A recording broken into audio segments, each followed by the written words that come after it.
આ ભાગવત સાંભળે, આ એપિટાઇઝર છે, આનાથી ભૂખ લાગવી જોઈએ, તમારી ભૂખ ઉઘડવી જોઈએ, અને પછી આખું ભાગવત ઘરે વાંચવાનું. જેટલા મહિનામાં પૂરું થાય એટલા મહિનામાં. આપણે કાંઈ ઉતાવળ છે નહીં. પરીક્ષિતને 7 જ દી હતા, તમને વાંધો નથી, બાકી કાલ સવારે હું થાય કોને ખબર. હા, આપણે ઓલું કહે છે ને, ન જાણ્યું જાનકી નાથે સવારે શું થવાનું છે. પણ જીવવું એવી રીતે જાણે કોઈ દી મરવાનું જ નથી, અને કામ એવી રીતે કરવાના જાણે આપણે કાલ રહેવાના નથી.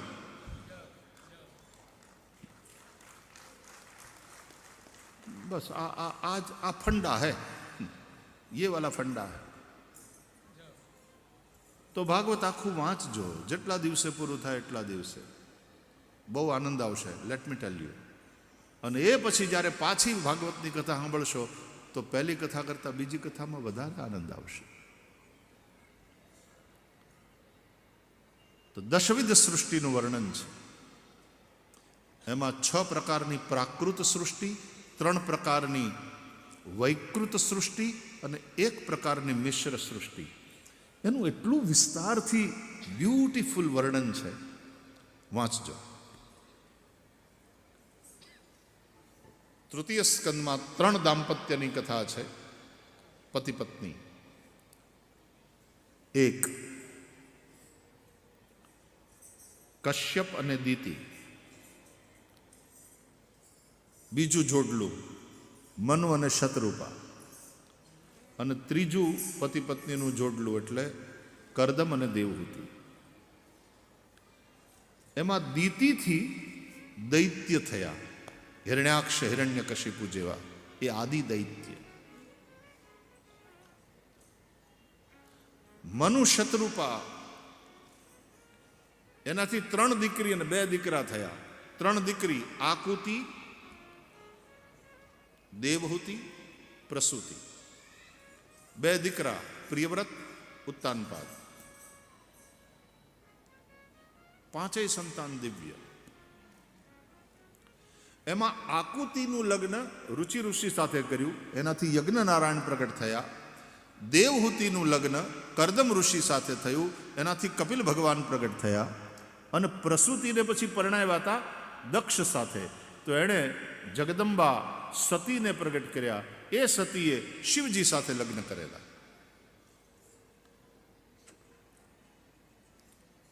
કરદમ અને દેવહૂતિને ત્યાં કપિલ ભગવાન પ્રગટ થયા. કપિલ ભગવાન સાંખ્ય યોગના આચાર્ય છે. મા દેવહૂતિને એમણે સાંખ્ય શાસ્ત્રનું જ્ઞાન કરાવ્યું.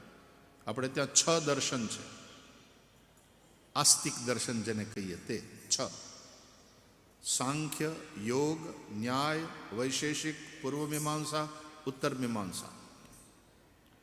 પછી 3 નાસ્તિક દર્શનો પણ છે: ચારવાક, જૈન, બૌદ્ધ. નાસ્તિક દર્શન કેટલા માટે, શા માટે?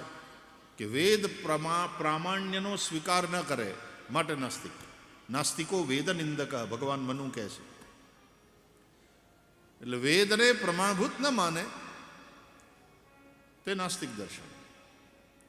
તો ચારવાક,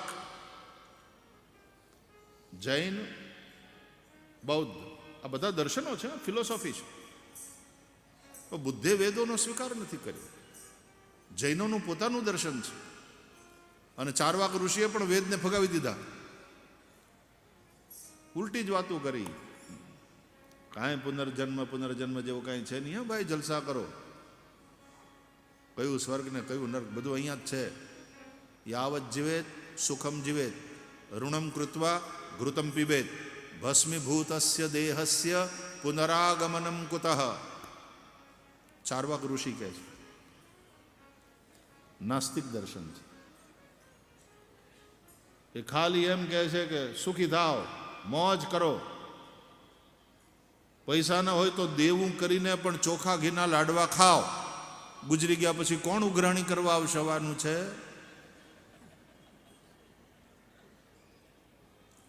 અને એકવાર બળીને ભસ્મ થયા પછી આપણે આવવાનું નથી વાલા પાછું. મોજ કરો. હવે દુનિયામાં મોટા ભાગના લોકો આમ ભલે ચારવાકને જાણતા ન હોય, પણ ચારવાક ઋષિના દર્શન પ્રમાણે ચાલે ખરા.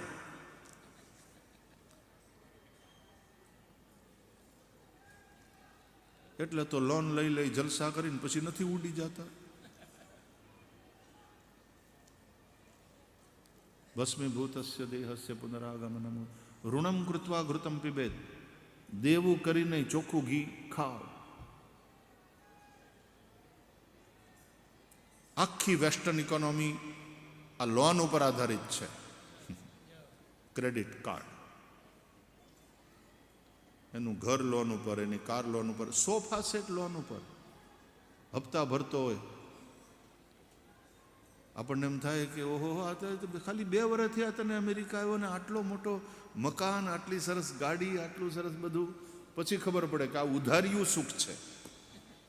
ભાઈ હપ્તા ભરે છે. આપણને એમ થાય કે 2 વર્ષમાં તો સામ્રાજ્ય બનાવ્યું. એટલે વેસ્ટર્ન વર્લ્ડ આ ચારવાકના દર્શન અનુસાર ચાલે. ઉધાર લો, પૈસા ન હોય તો કાલ આપજો, લઈ જાઓ. પછી દર મહિનાના હપ્તા ભરો. ઋણમ કૃત્વા ઘૃતમ પીબે. તો આ 3 નાસ્તિક દર્શનો છે અને 6 આસ્તિક દર્શનો. એમાં સૌથી પ્રાચીન એ સાંખ્ય દર્શન અને એના આચાર્ય કપિલ ભગવાન છે. મા દેવહૂતિને ઉપદેશ કરે છે. ભારત અદ્ભુત દેશ છે. અહીંયા જે દર્શન છે, ફિલોસોફર્સ તો બધા વેસ્ટર્ન વર્લ્ડમાં પણ થયા. ગ્રીસમાં કેટલા ફિલોસોફર્સ થયા. સોક્રેટિસનું નામ આપણે જાણીએ છીએ, પ્લેટોનું નામ જાણીએ છીએ, કાંટનું નામ જાણીએ છીએ. કેટલા ફિલોસોફર્સ વિદેશમાં પણ થયા. પણ જે દર્શન ભારતની પાસે છે, દર્શન એટલે ફિલોસોફી, 4થા સ્કંદના 4 મુખ્ય પ્રકરણ. એમાં ધર્મ પ્રકરણમાં દક્ષયજ્ઞની કથા, અર્થ પ્રકરણમાં ધ્રુવજીનું ચરિત્ર, કામ પ્રકરણમાં પૃથુ ભગવાનનું ચરિત્ર અને મોક્ષ પ્રકરણમાં પ્રાચીન બરહી અને નારદનો સંવાદ અને પુરંજનનું આખ્યાન કહેવામાં આવ્યું. 5મો સ્કંદ એ સ્થાન લીલા છે.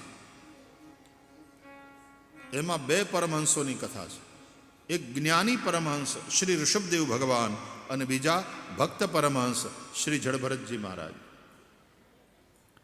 ઋષભદેવજી જૈન પરંપરામાં પ્રથમ તીર્થંકર ગણાય છે. વૈષ્ણવો એને 8મો અવતાર ગણે છે. પરમહંસ એટલે નિવૃત્તિ માર્ગ. ધર્મ અર્થ કામ મોક્ષ તો પ્રવૃત્તિ માર્ગના લોકો માટે છે, એટલા માટે 4થો સ્કંદ. પણ 5મો સ્કંદ નિવૃત્તિ માર્ગના લોકો માટે. પરમહંસો, જ્ઞાની પરમહંસ શ્રી ઋષભદેવ ભગવાન, ભક્ત પરમહંસ શ્રી જડભરતજી. તમે અમદાવાદથી નાથદ્વારા તરફ જાઓ ને, વચ્ચે ઋષભદેવ આવે છે, અથવા તો કેસરિયાજી. ત્યાં વૈષ્ણવો અને જૈનો બધા જ પૂજા કરે છે. કારણ કે વૈષ્ણવોનો 8મો અવતાર, વૈષ્ણવો માટે 8મો અવતાર છે. જૈનો માટે એ આદિનાથ ઋષભદેવ પ્રથમ તીર્થંકર કેસરિયાજી.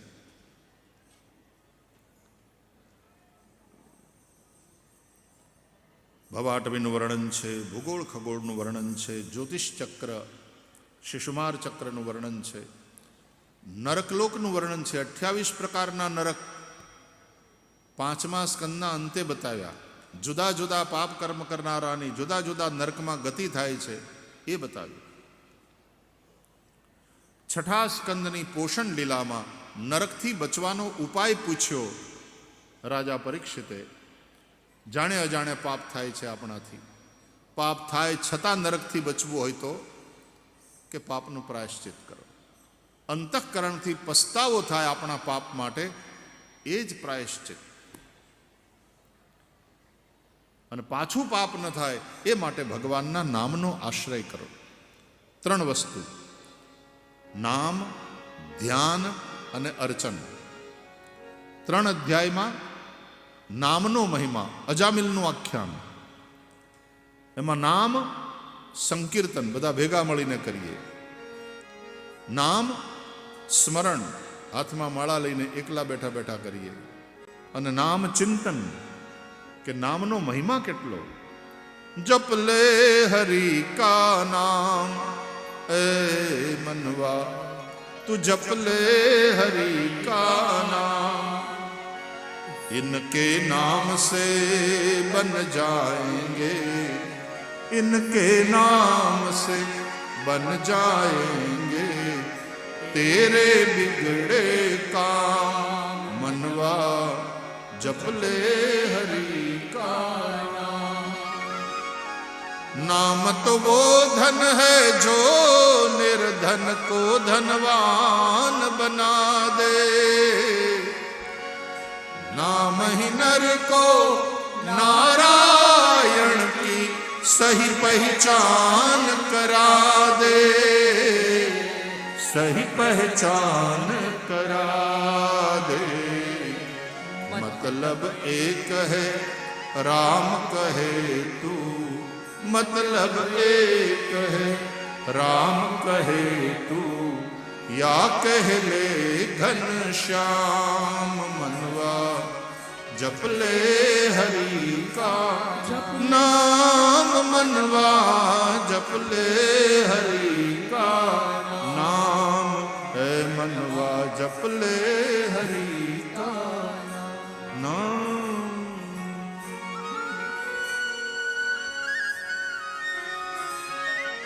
અજામિલ જેવો બ્રાહ્મણ બનીને બગડેલો મહાપાપી એ પણ અંત સમયે પોતાના દીકરાનું નામ નારાયણ રાખ્યું હતું. જમદૂતો લેવા આવ્યા, થયું કે નાના દીકરાનું મોઢું જોઈને પછી મરું, એટલે નારાયણને બોલાવ્યો, અને નારાયણ નામનો ઉચ્ચારણ સાંભળી અને તરત વિષ્ણુ દૂતો હાજર થયા. યમદૂતોની પાસેથી છોડાવ્યો કે હવે આને ન લઈ જવાય તમારે, હવે આ વૈકુંઠ લોકમાં આવશે. કેમ? તો કે એણે નારાયણનું નામ લીધું મરતી વખતે. યમદૂતો કે નારાયણ તમારા વૈકુંઠવાળા નહીં, એના ખાટલાની પાસે પાંગતે આવીને બેઠો ને પગ દબાવવા માંડ્યો, એનો છોકરો નાનો, એનું નામ નારાયણ. તમે લોકો ભૂલ્યા, ભગવાનના અધિકારી થઈ, વૈકુંઠ ધામના અધિકારી થઈને તમે આટલી નાનકડી એવી બુદ્ધિ ન હલાવી. એટલે વિષ્ણુદૂતોએ આંખ્યું કાઢી ડાપણ ડોળોમાં, તમારી બુદ્ધિ તમારી પાસે રાખો. એણે પોતાના દીકરાનું નામ નારાયણ શું કામ રાખ્યું? કારણ કે ભગવાનનું એક નામ નારાયણ છે. नारायण नाम पर पहले अधिकार तो हमारे प्रभु का है, उसका बेटा तो कल का नारायण बना. એ રીતે પણ નારાયણનું નામ નીકળી ગયું મોઢામાંથી. તો અજામિલ યમદૂતોના પાશમાંથી ને નરકની પીડામાંથી બચી ગયો. અજાણતા પણ જો નામ લેવાઈ જાય ને આટલું ફળ હોય, એ અજાણતા અમૃત પીવો તો પણ એ અમર કરે જ. અજાણતા ઝેર પી જાઓ તો એ ગુજરી જાઓ. એમ પાપ અજાણતા થાય એનું ફળ ભોગવવું પડે. ઝેર કઈ એમ વિચાર ન કરે કે આને ખબર નહોતી બચાડાને, એને જવા દો. નહીં, અજાણતા ઝેર પીવાઈ જાય તોય ઝેર મારે, એમ અજાણતા અમૃત પીવાઈ જાય તોય એ અમર કરે. એમ ભગવાનનું નામ અમૃત છે. ધન્યાસ્તે કૃતિનઃ પિબંતિ સતતમ શ્રી રામ નામામૃતમ. આમ નામનો મહિમા 3 અધ્યાયમાં, 14 અધ્યાયમાં ધ્યાન પ્રકરણ, એમાં દેવો અને દાનવોનું યુદ્ધ, એમાં નારાયણ કવચની વિદ્યા, આ બધી કથા છે. વૃત્રાસુર ચતુશ્લોકીનું વર્ણન છે. છેલ્લે 2 અધ્યાયમાં અર્ચન પ્રકરણ.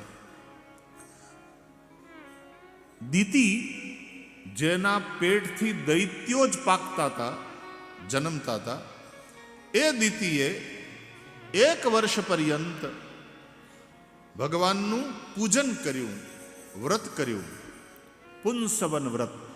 અને એના પ્રભાવથી દીતિ માતા દેવતાઓની મા બની. આ વખતે દીતિના ઉદરથી જે પેદા થયા એ દૈત્ય નહીં, દેવ કહેવાયા.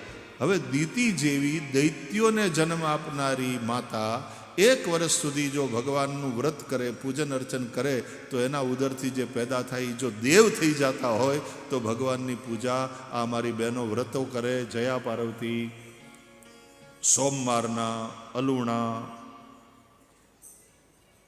ભાખરિયા હોમવાર, એકાદશી, આ બધાય વ્રતો આટલા ભાવ અને શ્રદ્ધાથી જે કરે એને તો કેટલું અદ્ભુત ફળ મળે. આમ ભગવાનના અર્ચનનો પ્રભાવ બતાવ્યો. પછી 7મો સ્કંદ ઉતી લીલા, અને એમાં 5 અધ્યાયના 3 પ્રકરણ. પહેલા 5 અધ્યાય અસદવાસના પ્રકરણ, પછી 5 અધ્યાય સદવાસના પ્રકરણ, અને છેલ્લા 5 અધ્યાય મિશ્રવાસના પ્રકરણ. અને એમાં માનવોના ધર્મનું નિરૂપણ છે. એટલા માટે એને ધર્મ પંચાધ્યાયી પણ કહે છે. પ્રહલાદજીની કથા છે. ભગવાને હિરણ્યકશિપુનો ઉદ્ધાર કર્યો. 3જા સ્કંદમાં હિરણ્યાક્ષનો ઉદ્ધાર કર્યો વરાહ સ્વરૂપે, અને 7મા સ્કંદમાં હિરણ્યકશિપુનો ઉદ્ધાર નરસિંહ ભગવાન દ્વારા. हिरण्याक्ष અને हिरण्यकशिपु એ બંને લોભનું પ્રતીક છે. आदि दैत्य છે બંને. मतलब सबसे पहली बुराई इस पृथ्वी पर जो पैदा हुई उसका नाम है लोभ. लोभ ही पाप का बाप है. लोभ ही पाप कराता. 2 પ્રકારના લોભ આ 2 ભાઈઓ हिरण्याक्ष हिरण्यकशिपु. એક ભેગું કરવાનો લોભ અને બીજો ભોગવવાનો લોભ. અર્થ સંબંધી લોભ તે હિરણ્યાક્ષ અને કામ સંબંધી લોભ તે હિરણ્યકશિપુ. વિષય ભોગથી જે તૃપ્તિ નથી થતી હિરણ્યકશિપુ. અર્થ સંબંધી લોભ, રૂપિયા રૂપિયા રૂપિયા, એનાથી જે મન તૃપ્ત થતું નથી એ હિરણ્યાક્ષ. સંગ્રહ વૃત્તિ લોભ. દુનિયામાં જેટલા પ્રકારના અપરાધ થાય છે ને એ ક્રાઇમ્સને તમે કેટેગરાઇઝ કરો તો crimes related to money and crimes related to sex. 2 જ પ્રકારના અપરાધો છે. અને એનું કારણ શું? પહેલો વહેલો છે ધર્મ. ધર્મ પછી અર્થ, પછી કામ, પછી મોક્ષ. તો ધર્મપૂર્વક જો અર્થ અને કામ નહીં હોય તો એ તમારો મોક્ષ નહીં થવા દે, તમને જેલમાં નાખશે. એ તમને મુક્ત નહીં રાખે. માટે અર્થ અને કામની જરૂર છે ગૃહસ્થ માણસોને. અર્થ વગર, પૈસા વગર કેમ જીવન ચાલશે? કામ વગર વંશવૃદ્ધિ કેવી રીતે થશે? પણ એ ધર્મપૂર્વક થવું જોઈએ. ધર્માદ અર્થશ્ચ કામશ્ચ સ કિમર્થમ ન સેવ્યતે. આ વાત સમજાવી ભાગવતકારે. ભગવાન નરસિંહ નારાયણે હિરણ્યકશિપુનો ઉદ્ધાર કર્યો, ભક્ત પ્રહલાદની રક્ષા કરી. મનુષ્યના 4 વર્ણ અને 4 આશ્રમના ધર્મ બતાવ્યા. પછી 8મ સ્કંદ એ મન્વંતર લીલા છે. બ્રહ્માજીનો 1 કલ્પનો દિવસ, એમાં 14 મન્વંતર પસાર થાય. દરેક મન્વંતરના અધિપતિ મનુ અલગ અલગ હોય, રાજા. દરેક મન્વંતરના સપ્તઋષિ અલગ અલગ હોય. સપ્તઋષિઓનું પણ ટેન્યોર હોય છે. દરેક મન્વંતરના સપ્તઋષિ અલગ અલગ. પછી ઓલાએ ખાલી કરવાની ખુરશી, એની જગ્યાએ બીજા આવે. દરેક મન્વંતરના સપ્તઋષિ અલગ અલગ. અરે દરેક મન્વંતરના ઇન્દ્ર પણ અલગ અલગ. ઇન્દ્રનો પણ ટેન્યોર 1 મન્વંતરનો, પછી બદલાઈ જાય. દરેક મન્વંતરમાં ભગવાનનો 1 અવતાર પણ થાય. એની કથા 8મ સ્કંદમાં આખું વાંચજો. અહીંયા તો સમયાભાવે હું પૂરું નથી સંભળાવી શકતો, પણ જો તમને થોડીક રુચિ થઈ હોય તો આખું ભાગવત, મૂળ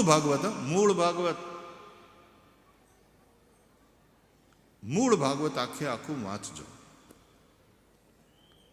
આ મન્વંતરોની કથા. એમાં ભગવાનનો નરનારાયણ અવતાર, ભગવાનનો હરિ અવતાર જેણે ગજેન્દ્રનો ઉદ્ધાર કર્યો, ભગવાનનો અજિત અવતાર જેણે દેવો દાનવોને ભેગા કરી સમુદ્ર મંથન કરાવ્યું. આ સમુદ્ર મંથનની કથા વિસ્તારથી છે. આપણે તો આ કથાનો આરંભ જ સમુદ્ર મંથનથી કરેલો. દેવો અને દાનવો બંને ભેગા થયા છે. મંદર પર્વતનો રવાયો કર્યો, વાસુકીના નેત્રા કર્યા. ભગવાન અજિત બની દેવતાઓના પક્ષે રહી અને મંથન કરાવે છે. કૂર્મના રૂપે ભગવાને નીચે રહી અને મંદર પર્વતને આધાર આપ્યો છે. આશા રાખી હતી અમૃતની, નીકળ્યું પહેલા કાળકુટ વિષ. ભગવાન શિવજીએ વિષને ધારણ કર્યું, નીલકંઠ થયા. એટલે આપણે મહાદેવને પ્રાર્થના કરીએ છીએ, શંભુ શરણે પડી માગું ઘડીએ ઘડી, કષ્ટ કાપો દયા કરી શિવ દર્શન આપો, દયા કરીને શિવ દર્શન અંગે ભસ્મ સ્મશાનની ચોળી, સંગે રાખો સદા ભૂત ટોળી, ભાલે તિલક કર્યું, કંઠે વિષ ધર્યું, અમૃત આપો દયા કરી શિવ દર્શન આપો. શંભુ શરણે પડી માગો ઘડીએ ઘડી, કષ્ટ કાપો દયા કરી શિવ દર્શન આપો. એક પછી એક રત્નો નીકળવા લાગ્યા. દેવો દાનવો આપસમાં વહેંચવા લાગ્યા. લક્ષ્મીજી પ્રગટ થયા, ભગવાન નારાયણને વર્યા. હાથમાં અમૃત કુંભ લઈ ભગવાન ધન્વંતરી પ્રગટ થયા. અને ત્યાં તો એ અમૃત કુંભની જોંટા જોંટી ચાલુ થઈ દેવો અને દાનવોની વચ્ચે. અત્યાર સુધી પાર્ટનરશિપ આમ હંપીને કામ કરતા હતા. જેવું અમૃત નીકળ્યું એ એકતા તૂટી ગઈ. અમે પહેલા પીશું, અમે પહેલા પીશું. અંદર અંદર સંઘર્ષ થયો અને જોટા જોટીમાં જલકાણું એટલે એના જ્યાં જ્યાં ટીપા પડ્યા ને ત્યાં ત્યાં પછી અમૃત કુંભ. હરિદ્વારમાં, પ્રયાગમાં, ઉજ્જૈનમાં અને નાસિકમાં આ 4 જગ્યાએ કુંભ લાગે.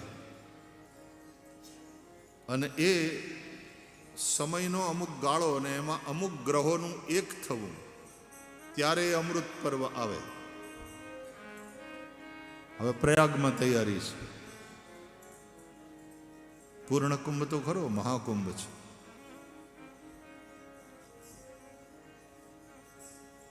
ભગવાને મોહિની રૂપ ધારણ કરી દેવોને અમૃત પાયું.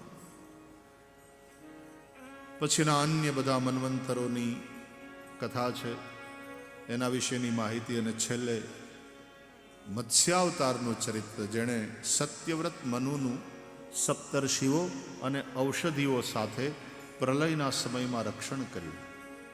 આપણે ચર્ચા કરીને કે આપણે ત્યાં દેવતાઓના અવતાર થયા ને તેનાથી સંબંધિત પુરાણો છે.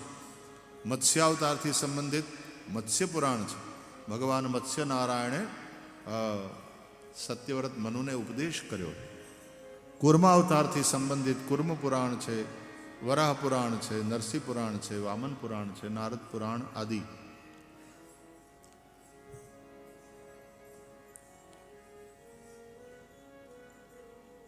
નવમ સ્કંદ ઈશાનું કથા. ઈશ્વરનું અનુસરણ કરવાવાળા દિવ્ય રાજાઓ અને ભક્તોની કથા ઈશાનું કથા. સૂર્યવંશ અને ચંદ્રવંશની કથા 9મા સ્કંદમાં સુખદેવજીએ સંભળાવી.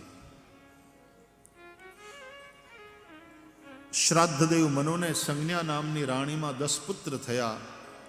ઇક્ષ્વાકુ, નૃગ, શરિયાતી વગેરે, એની કથા કહી. એ સૂર્યવંશ આગળ ચાલ્યો. એમાં રઘુ નામના એક મહાપ્રતાપી રાજા થયા. સૂર્યવંશ એના નામથી પછી રઘુવંશ તરીકે ઓળખાવા લાગ્યો. એ રઘુવંશમાં આગળ જતા મહારાજ અજ થયા અને અજને ત્યાં દશરથ થયા અને દશરથને ત્યાં કૌશલ્યાજીથી સાક્ષાત પરબ્રહ્મ પરમાત્મા ભગવાન રામનું પ્રાગટ્ય થયું. બોલીએ રામચંદ્ર ભગવાન કી જય. 7મા સ્કંદમાં નરસિંહ ભગવાનનું પ્રાગટ્ય, 8મા સ્કંદમાં વામન ભગવાનનું, જેણે બલિરાજાના યજ્ઞમાં જઈ 3 પગ પૃથ્વી માગી, 2 પગમાં બલિનું લઈ લીધું અને 3જા પગમાં બલિને લઈ લીધા. અને 9મા સ્કંદમાં ભગવાન રામનું પ્રાગટ્ય. ભય પ્રગટ કૃપાલા દીન દયાલા કૌશલ્યા હિતકારી હર્ષિત મહતારી મુનિમાનહારી અદ્ભુત રૂપ વિચારી અવિરામા તંગર શ્યામા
બ્રહ્માંડની કાયા નિર્મિત માયા, બ્રહ્માંડની કાયા નિર્મિત માયા, રોમ રોમ પ્રતિભેદ મમ ઉરસો વાસી યહ ઉપહાસી સુનત ધીરમતિ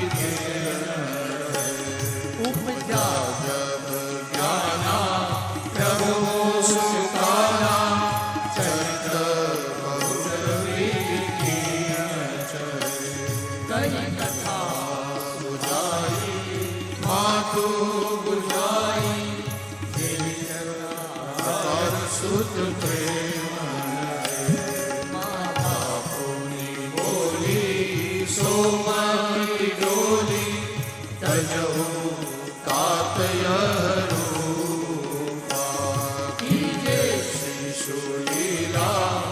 અતિ પ્રિય શ્રી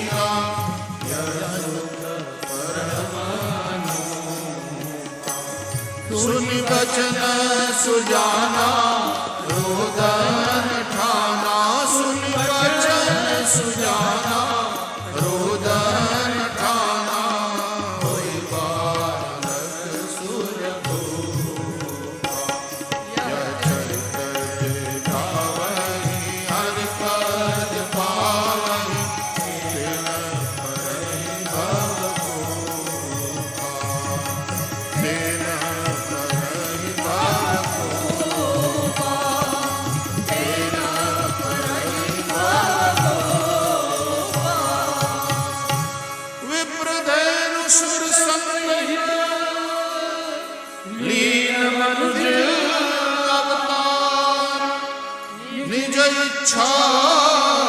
નિર્મિત તનુ માયા ગુણ. મર્યાદા પુરુષોત્તમ ભગવાન રામભદ્રનું પ્રાગટ્ય થયું. શ્રીમદ ભાગવતમાં 2 અધ્યાયમાં રામાયણ પણ છે. મહાભારતમાં તો પાછું ભાગવતે છે અને રામાયણ પણ છે. એટલે મહાભારતમાં બધું છે. એટલા માટે મહાભારત વિશે એમ કહેવાય કે આમાં છે એ બધે છે, આમાં નથી એ ક્યાંય નથી. આવો અદ્ભુત ગ્રંથ મહાભારત. ગુરવર્થે ત્યક્તરાજ્યો વ્યચરદનુવનમ પદ્મપદ્ભ્યામ પ્રિયાયાઃ પાણિસ્પર્શાક્ષમાભ્યામ વૃજત પતરુજો યો હરીન્દ્રાનુજાભ્યામ વૈરૂપ્યાચ્છુર્પણખ્યાઃ પ્રિયવિરહરુષારોપિતભ્રુ વિજૃંભઃ ત્રસ્તાબ્ધિર્બદ્ધસેતુઃ ખલદવદહનઃ કોસલેન્દ્રોવતાન્નઃ. આ વ્યાસ લિખિત રામાયણ છે. વાલ્મીકીનું રામાયણ, કૃત્તિવાસનું રામાયણ, કંબનનું રામાયણ, તુલસીદાસનું રામાયણ, ઘણા બધા રામાયણ છે. એમાં ભાગવતની અંદર આ વ્યાસ લિખિત રામાયણ છે.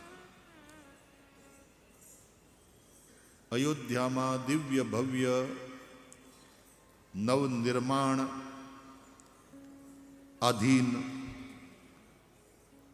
એવા અદ્ભુત મંદિરમાં રામલલાની પ્રાણ પ્રતિષ્ઠા થઈ. બડે દિવ્ય રામલલા. તમે દર્શન કરો ને તો આમ અંદરથી હૃદય તૃપ્ત થઈ જાય, પ્રેમથી ભરાઈ જાય. એવું અદ્ભુત સ્વરૂપ રામલલાનું.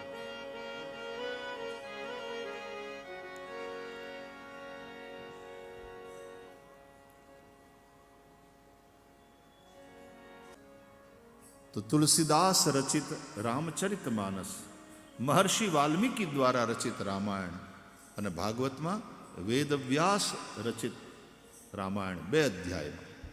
ગુરવર્થે ત્યક્ત રાજ્યો વ્યચરદનુવનમ પદ્મપદ્ભ્યામ પ્રિયાયા. ભલે 500 વર્ષની લડાઈ કરવી પડી અને જે બલિદાનો અપાયા એ આ બધાને આપણે વંદન કરીએ, એ શહીદીને સલામ કરીએ, એને માટે પ્રાર્થના કરીએ. પણ હવે જે મંદિર પછી છેવટે અત્યારે બન્યું અને હજી બની રહ્યું છે, હજી તો ઘણું બધું થવાનું બાકી, પણ આમ જોઈને સંતોષ પણ થાય ને ગૌરવ પણ થાય કે વાહ, એટલા જ ભવ્ય રીતે અને દિવ્ય રીતે રામલલા બિરાજે છે મંદિરની અંદર. અયોધ્યા આપના રૂપ રંગ બદલ રહી હૈ પૂરી. નહીં તો આટલા વર્ષોથી અયોધ્યામાં જઈએ, જ્યારે સ્ટેન્ડ સ્ટીલ હોય ને એવું લાગે, કોઈ પરિવર્તન નહીં. જે મકાનોને પ્લાસ્ટર તે દી નહોતા 40 વર્ષ પહેલા, એ હજી નથી.